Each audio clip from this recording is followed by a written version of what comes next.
Before dawn, the road to Horton Plains climbs through sleeping tea country and into another climate altogether. The air sharpens. The scent of eucalyptus fades into wet earth and moss. By the time the first light reaches the plateau, the landscape no longer feels tropical. It feels suspended, a high-altitude world of cloud forest, wind-shaped grasslands, and sudden silence.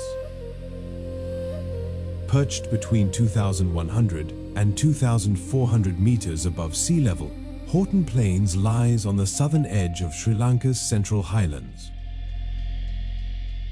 Long before it became a national park in 1988, this vast plateau was known as Maha Elia Thana, the Great Open Plain. The British later renamed it after Governor Sir Robert Wilmot Horton, but the older name still feels more fitting. This is a landscape defined by openness, wide skies, rolling grasslands, and valleys that disappear into cloud.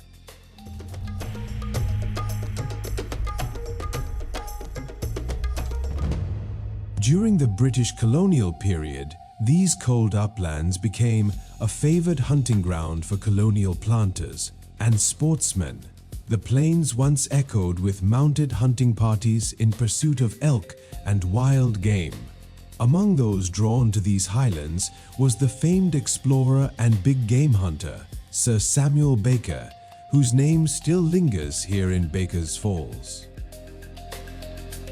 In 2010, Horton Plains, together with the Peak Wilderness Sanctuary and the Knuckles Mountain Range, was inscribed as part of the Central Highlands UNESCO World Heritage Site, recognition not simply of beauty, but of ecological rarity. The plateau exists in a constant negotiation with weather.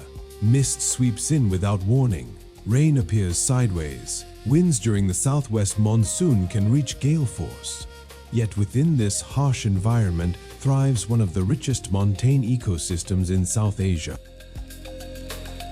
The forests here are compact and ancient-looking. Twisted trunks disappear beneath layers of moss, orchids cling to branches, slick with rainwater, and lichens spread across bark like pale maps. Scientists continue to discover species here even now, including previously undocumented lichen genera in recent decades. Nearly 750 plant species have been recorded across the plains, many found nowhere else on Earth. Then, without transition, the forest opens into grassland. The change is dramatic.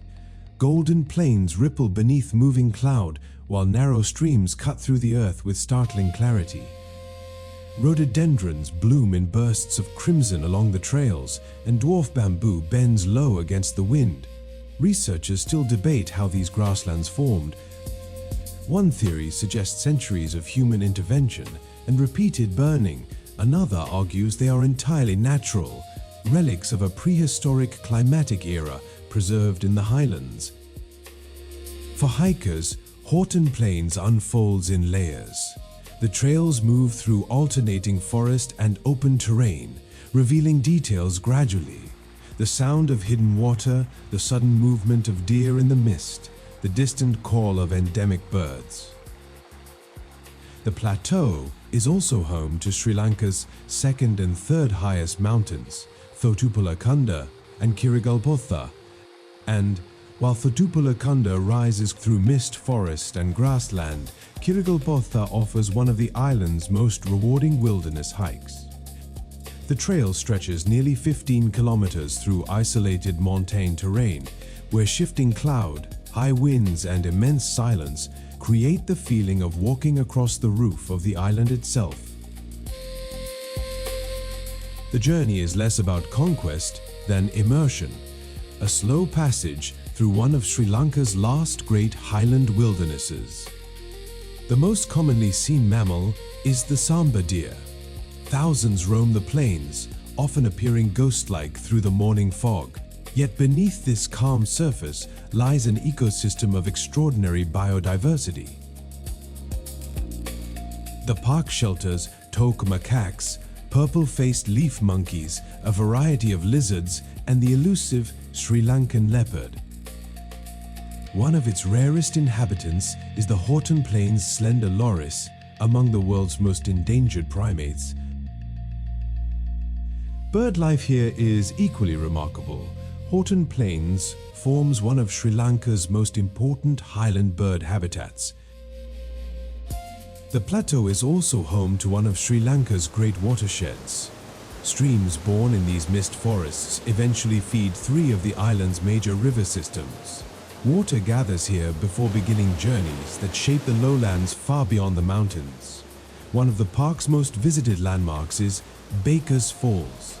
Though modest in height at around 20 meters, the waterfall emerges through thick vegetation in a setting that feels almost enclosed by forest. The constant spray cools the air, offering a pause along the trail before the landscape opens once more. And then comes the escarpment. World's End arrives without warning, an abrupt drop of nearly 870 meters at the southern edge of the plateau. On clear mornings, it offers a view which stretches across distant valleys and tea estates, all the way to Sri Lanka's southern coastline. But the mountain keeps its own schedule. Wait too long, and cloud closes over the precipice completely, erasing the view in seconds.